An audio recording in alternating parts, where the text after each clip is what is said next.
This is level 1 of the CFA program, the topic on fixed income and the reading on fixed income securities. And as you look through these LOSs, there's describe and compare and describe.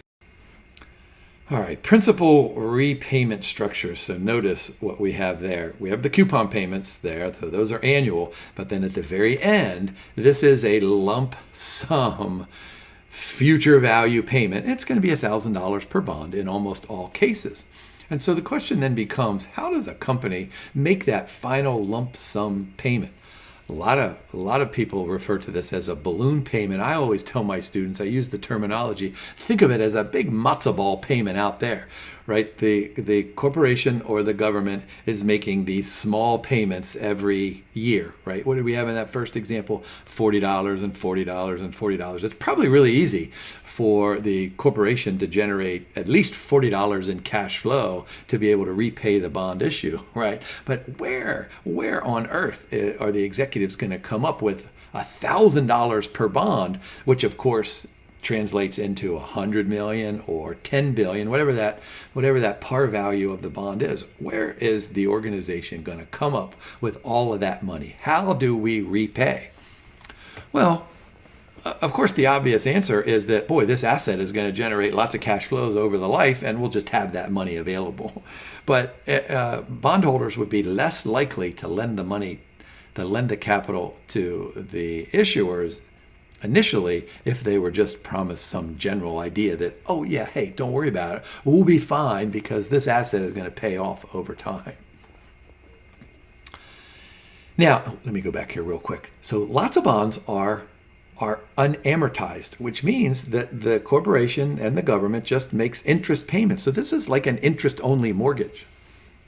Well, lots of bonds can be amortized so that once the corporation makes the coupon payment to the bondholders, then they make fixed periodic payments that reduce the outstanding principal. And so what this does is that this just it lowers default risk or credit risk to the bondholders. So look at that first arrow point. This is exactly what I was saying. It's similar to a mortgage, right? When we have a mortgage, we pay interest and principal. And so some bonds can be fully amortized, which means that at the end, with that last payment, then there's a zero balance, but they can be partially amortized. And so notice we use the term balloon payment, but the first thing in an unamortized bond, that balloon payment, that's a gigantic balloon payment.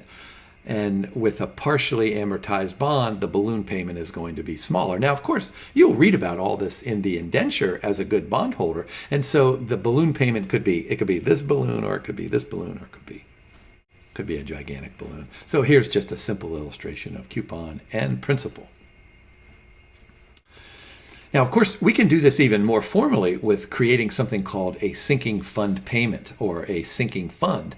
And what this is really nothing more than a savings account. And it looks a little bit like the illustration from before, but the sinking fund is actually a separate legal entity.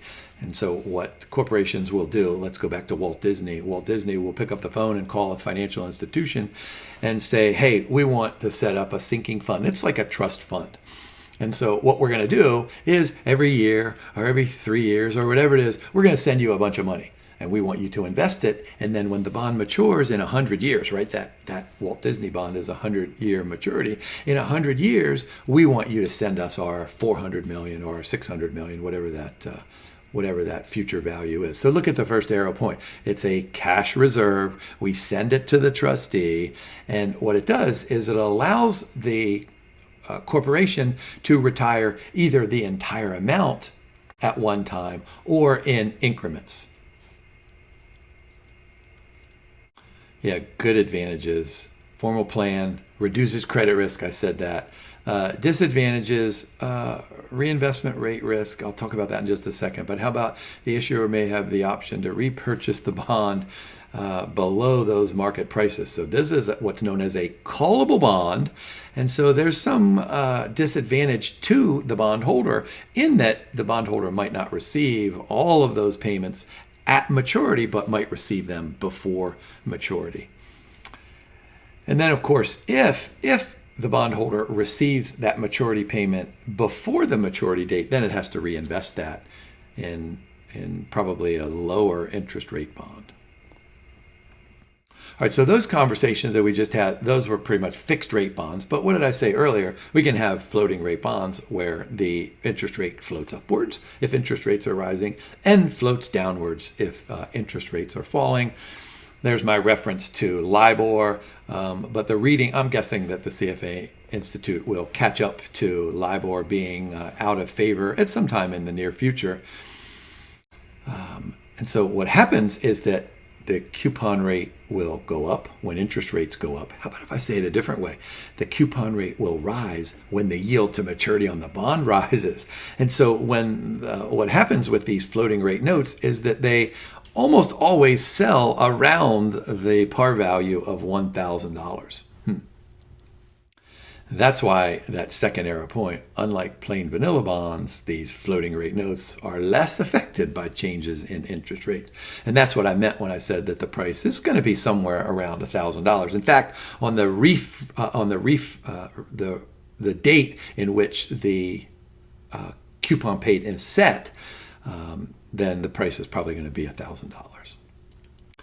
Now, some of these bonds have an embedded option in them that says something like, okay, coupon rate is 5%, and if yield falls, it'll be 4%. If yield falls, it'll be 3%. If yield falls, it'll be 2%. Wait a minute. We have a floor in there. It can never go below 2.5%. That's a floor. And of course, there's some bonds that could have a ceiling. There could be some bonds that have a range. I mean, these embedded options are really the coolest things about the bond market and the fixed income security market, because you can put an option in there to do almost anything. I mean, think about it. You could be a bondholder and you could say to Walt Disney, you could say, look, when you pay me that 5th coupon payment 5 years from today, I want to have the option of receiving that coupon payment in US dollars, or I want to receive tickets to Disney World in Florida or California or France or whatever it is. So you could create a bond that has almost any kind of an option in it, although I'm pretty sure you can't do it the way I just suggested. Lots of smaller corporations and maybe medium-sized corporations, what they want to do is make the bond more attractive, but they don't have enough cash flows to make it attractive today. So what they'll do is they'll say something like, look, send us your money today. Let us borrow your capital. We're going to invest in this super asset over here. It's going to generate lots of cash flows, but we have competition out there. And in the first couple of years, we're going to increase our market share by 1% and 2% and 3%. So we're going to pay you a 2% coupon rate for 3 years. But after that third year, when we become super profitable, we'll increase that to 4%. And then after 6 years, we'll increase that to 8% or some big number. So this is called a step-up bond, in which the coupon rates are set to increase. And you could have, Walt Disney could have issued his 100-year bond with 100 steps. He could say in year 1, the coupon rate is 1.1%. In year 2, 1.2% and 1.3%. He could do that, but it doesn't make a whole lot of sense. Usually there's one step in a step-up coupon bond, but there could be 2 or 3. There's really nothing to prevent the company from doing that. How about these things called credit-linked bonds? All right, so what do we know? We're going to learn lots about this in the future, but let me just say that, of course, when you as the bondholder purchase a bond, you have some probability that you're not going to receive your coupon or your principal payment. So how do you measure that risk? Can we call that default risk or credit risk? I'll use those terms interchangeably now. Maybe in the future we'll maybe subtly distinguish between those two. But for now, think of credit risk and default risk as being identical. How do we measure that default risk? Well, what we do is we go to the experts. We pick up the phone and we call Moody's or Standard & Poor's. You've heard of these people. And what these organizations do is they go ahead and they rate the bond. And they do it very easily. So even a kindergartner can understand this. So the safest bond has a AAA rating, and the most risky bond has a single C rating. Of course, they go down to D. A bond that's rated D is one that is in default. So how about if we issue a bond that fluctuates with the credit rating? So maybe we're a medium-sized company and we have a triple B rated bond, and we're pretty sure that Moody's is going to increase our rating over time because we have this super profitable project that's going to take off in 2 or 5 years. So we'll just increase our coupon payment when our credit rating is upgraded. Or on the other hand, we can decrease our payment. This is what I was saying earlier about Walt Disney giving its bondholders tickets to one of its theme parks, a payment in kind bond. That really doesn't work this way. But what Walt Disney will do is, instead of giving the bondholders cash, Walt Disney will send the bondholders more bonds. And so that's why we have in bolded there additional amounts of the bond issue instead of a cash burden. And so what happens here?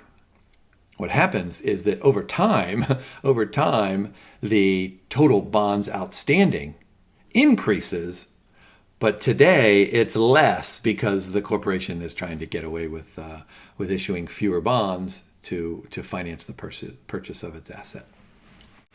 Now, some bonds can have a deferred coupon time period, so they'll say something like, hey, you know what? Send us your money today. We're going to invest in this super project over here, but we're not going to pay a coupon. So we're going to have a 0 coupon for 5 years. But then in year 6, we'll pay you a 6% coupon. So a deferred coupon bond just means that the coupons begin at some time in the future. Now, in the extreme example, you could have a 0 coupon bond where it starts out at 0 coupon and stays at a 0 coupon bond. Now, remember I said earlier that some of these things can get really cool. Here's one of these cool things here, an index-linked bond. So let's suppose that I borrow some money from you guys, you're my bondholders, and I invest in this super asset over here. And I say something like, hey, look, I'm not going to promise you a fixed coupon rate. I'm not even going to promise you a step-up rate. What I'm going to do is I'm going to say whatever the coupon rate will be is going to be a function of something else. You ready for that something else? How about the something else being the price of gasoline in the state of Alaska? Or how about the GDP in the state of Montana? Or how about the return on the S&P 500 index? Or how about the earnings that I generate over the next 3 years, and we'll take an average here. So these can be linked to inflation, they can be linked to energy, they can be linked to almost anything. And sure, I promise you that those of you, and I'm sure there are tons of you out there in the financial services industry, there are people out there thinking of, all right, what can I link these bonds to? And maybe you're saying, oh, let's link it to the rate of return on the Pink Panther diamond that Jim said earlier. Of course, it's priceless, so you can't really calculate a return on something that's priceless. Remember, I used the term embedded options a couple of times in this recordings. What the reading refers to these things as contingency provisions. So these are provisions that are enacted only under certain conditions. These rights are called options. So there we go. Embedded options. They can be callable bonds, they can be putable bonds, and they can be convertible bonds. And so let's go through these here. Callable bond gives the issuer, so this is Walt Disney, or this is Coca-Cola, or this is the federal government, the right to force the bondholders to sell the bonds back to them before maturity. And this occurs almost exclusively during periods of falling interest rates. And this is no different than what you or I have done. I ask my students this. I say, hey, ask your parents what kind of a house they would have bought back in 1981, somewhere in the United States. And those of you who are in the United States, now I know a lot of you are younger, so ask your parents. Maybe you'd have to ask your grandparents. If they'd have bought a house in 1981, mortgage interest rates were 16% or 18%, so the house would have been, you would have bought a teeny weeny house. Teeny weeny, by the way, is not a finance term. So what happens? We had the great Paul Volcker attack inflation, back in the 80s. And so what happened? Inflation came down, interest rates came down, so that by, 6 or 8 or 10 or 12 years later, mortgage rates were substantially lower than 16 or 18%. So what did we do? What did your parents do? what did my parents do? Well, they refinanced their mortgage. And so this is what a callable bond is for. When interest rates fall, it allows the corporation or the government to force the force the bondholders to sell their bonds back to take advantage of lower interest rates. Now, from the bondholder's perspective, this is not good news because look, when interest rates fall, we know that bond prices go up. And so a bond that was issued at a 16% coupon rate that yield to maturity now is just 6%. That bond price might be $1,200 or $1,300. But the issuing company doesn't owe you $1,200 or $1,300. All they do is owe you $1,000. So that's what that final arrow point means. From the investor's perspective, there is a higher level of reinvestment risk associated with buying a callable bond.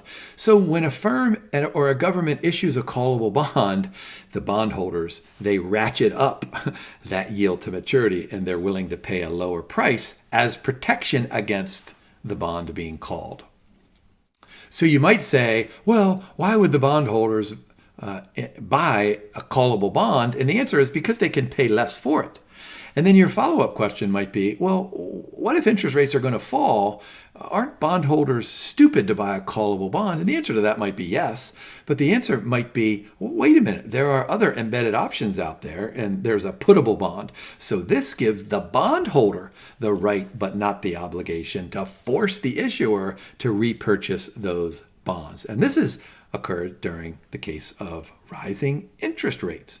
And so think of callable bonds and putable bonds. Here, let me go back here real quickly. So notice what we have in parentheses, right? It benefits the issuer, callable bonds. Here, putable bonds benefits, did I say that wrong? It benefits the issuer, and then here, the putable bonds benefits the investor. And then convertible bonds, this is the right but not the obligation to convert the bonds into shares of stock, and those number of shares of stock will be outlined in the bond indenture. But a convertible bond is good for both sides. It's good for the issuer because bondholders are willing to pay a higher price for the bond because they might be able to share in the profitability of the corporation at some time in the future. And then the bondholders might benefit in the future because they might trade their bonds in for shares of stock. So suppose that the stock price today is $100. And in 5 years, you can turn your bonds into, let's say 1 share of stock.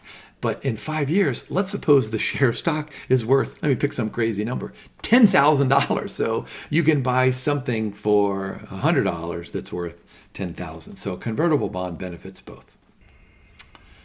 How about tax implications? So what do we know? At least in the United States, we know that when we receive an interest income, that's generally taxable.